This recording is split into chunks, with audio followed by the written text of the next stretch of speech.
Hello everybody, I am S.N. Chakravorty from Chakravorty's IAS Academy. Today I will take you to a discussion on Dalits perspective in, in Indian independence, during the Indian independence movement. This is a topic in the section B of paper 1 of political science optional, namely Indian government and politics. So I have already discussed about socialist perspective and liberal perspective, and that videos are already available. So today, now I am talking about Dalit perspective. Dalit perspective in national freedom movement evolved slowly. It followed a diverse roadmap in which different Dalit leaders and ideologues contributed their respective ways to develop this perspective. Dalit perspective exists as an underlying stream even before that in the various social reform movements in India. The like Arya Samaj, Brahma Samaj, Prarthana Samaj, and even Ramakrishna Mission movement had perspective against caste-based discriminations. Jyotiba Rao Phule needs mentioning here. He viewed underprivileged section of society as a separate community power and emphasized that they must acquire a distinct position in the economic and political environment of the country.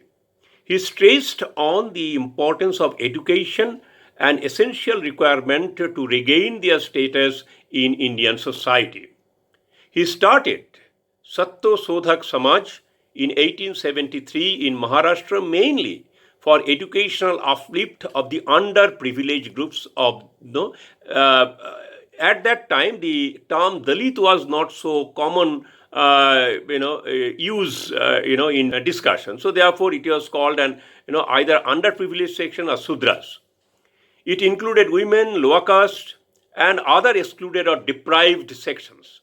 He declined to become part of Congress later because it was, in his view, predominated by the Brahminic caste. Phule sought such kind of education which can unite the underprivileged sections in their struggle for equality.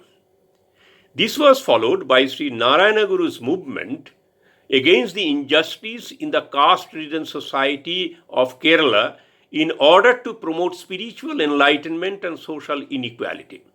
His movement challenged the Brahminic social order directly. In the movements by Phule and Narayana Guru, though Dalit perspective was strongly present, but the term Dalit did not come out so prominently.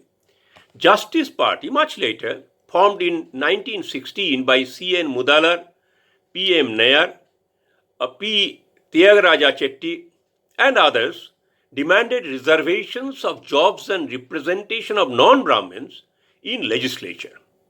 It won the first direct elections in the presidency of Madras and remained in power in that presidency as an alternative to the nationalist ethos of the National Congress for over a decade. It brought forward the Dravidian cause and within that the empowerment issue of the non-Brahmin communities. It created strong mistrust of the Brahmin-dominated Congress and also its leader, Gandhi. Even though the term depressed classes was used at various platforms prior to independence, the British administration legalized this term with the Act of 1919, which is known as Montagu-Chelmsford Act, or Government of India Act 1919. Indeed, this attempt was a response to the demand made by the most disadvantaged sections of the people for due recognition, and this was spearheaded by the Justice Party.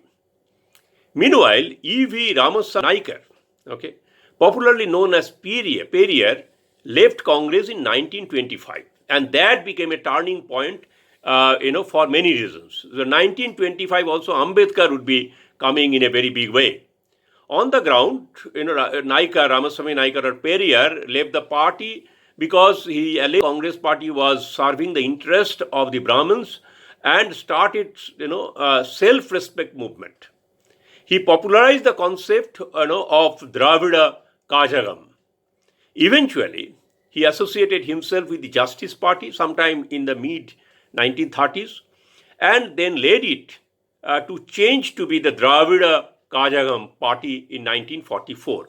With the formation, the Justice Party ceased to exist and it was transformed to a DMK party, Dravida Kajagam Party. He advocated eradication of caste system and opposed exploitation and marginalization of non-Brahmin Dravidian people through imposition of Indo-Aryan culture on Dravida land. He blended social, religious and political movements to a single mission. That is, single mission of freedom, liberation of all human beings. Various reforms in laws and policies by the British authority responding to caste-based discrimination and inequality also contributed towards rising of Dalit perspective during the freedom struggle. However, in true sense, if we really, examine, then we will find that a distinct Dalit perspective to independence movement was effectively instilled by Dr. B.R. Ambedkar. Ambedkar contested with Gandhi to give the Dalits their right to equality. In view of Ambedkar, Gandhi's politics was centering around the defense of caste with the preservation of social order in Brahminical pattern. Ambedkar alleged that Gandhi was fighting for the rights of Harijans but was not ready for intercaste marriage, as he knew that only marriage can preserve caste. Gandhi advocated against untouchability, but used it more as power politics than ending the caste system. That is what Ambedkar's argument. Ambedkar said that Gandhi could neither change the attitude of caste Hindus nor satisfy the untouchables, as the practice of untouchability and discrimination continued to operate against the Dalits.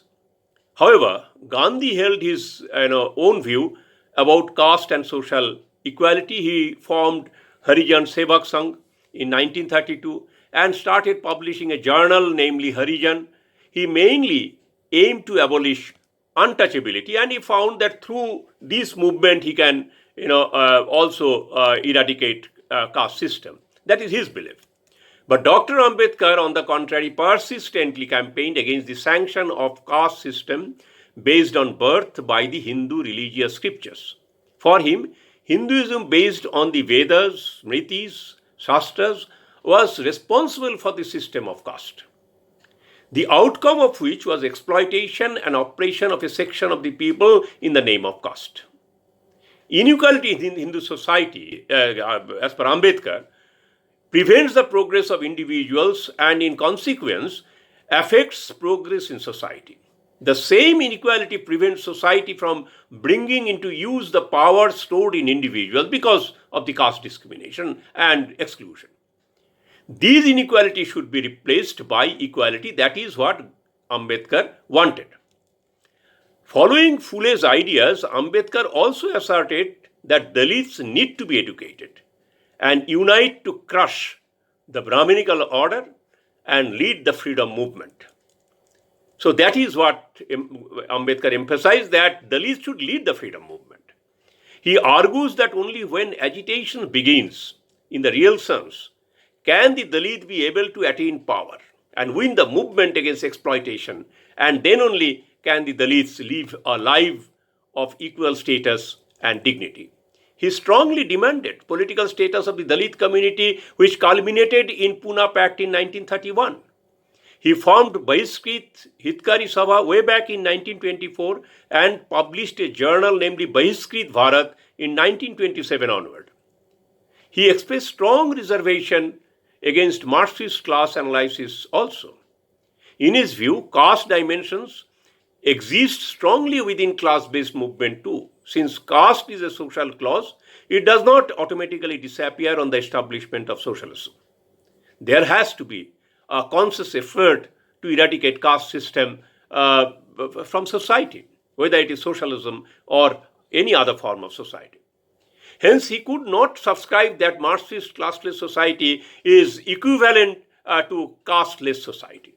Ambedkar also emphasized on economic factors of exploitation and mobilize the oppressed communities irrespective of caste-based identities. He wanted to make Dalits a political constituency in India. That is what his contribution. And purposefully avoided using the term caste, Shudras, unprivileged in his deliberations. He always used Dalit, and that is how he instilled a Dalit perspective Indian freedom movement and wanted to make them politically powerful. He negotiated with British and achieved to create a separate Mahar regiment in the British Army in 1941. And he formed a political party, later on, namely Scheduled Caste Federation in 1942. In this connection, referring to Ranajit Guha would be relevant. In his subaltern studies, Guha says that the historiography of Indian nationalism has for a long time been dominated by elitism. Colonialist elitist and bourgeois national elitist. He says that there are no attempts to understand and write about how the subaltern view and practice their politics.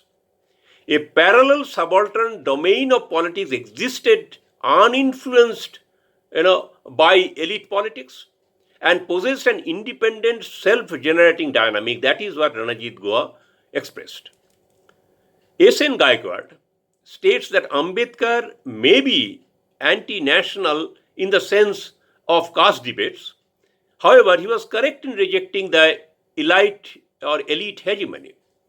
He forced Indian National Congress to be more responsive towards the concerns of the Dalits.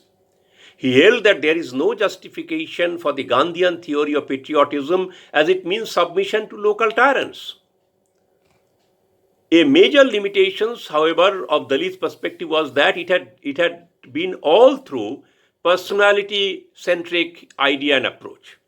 So personality cult dominated, these perspectives. Even Ambedkar could not, take his concept beyond the Mahar community or the Bombay province. Thus, several narratives of Dalit perspectives existed simultaneously, and their strategic engagement in the freedom struggle also manifested in a highly fragmented manner. Perhaps that is the reason why, in spite of dreaming, Ambedkar aimed to make Dalit as a political community and the forefront stewards for freedom movement really did not happen the way Ambedkar thought of. Thank you.